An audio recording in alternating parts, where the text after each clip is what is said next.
Well, many of you may have noticed a lot of action in the water. Wildlife officials say manatees are making their way back to Jacksonville because of the warmer water, and that's not the only reason.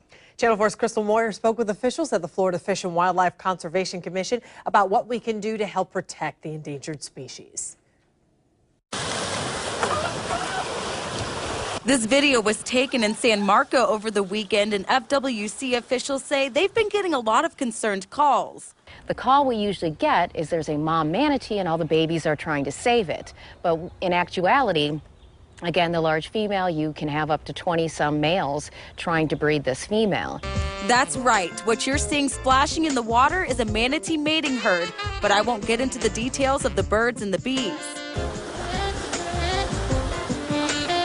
To give you some perspective, the average size of a sea cow is 9 to 10 feet and 1,000 pounds, and that's equivalent to the size and weight of this golf cart. Although these mammals seem big enough to take out a boat, they're an endangered species. Organizations like FWC and the Sea to Shore Alliance use tags like this one to track their behavior. You can potentially get photos for photo ID, and usually the scars is what we use to identify the manatees. And then in many cases, we can also assess, just make sure all the manatees are doing okay.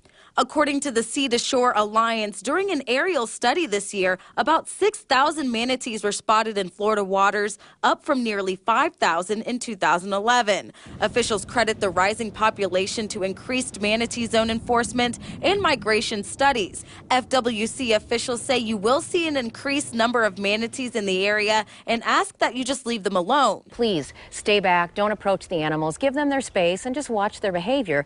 If you spot a tagged, injured, or mating manatee, wildlife officials want to know about it. Additional information that's very helpful. What is the behavior of the manatee? How many manatees are in the area? Which direction they're traveling? You can call the FWC hotline at 1-888-404-FWCC. Crystal Moyer, Channel 4, the local station.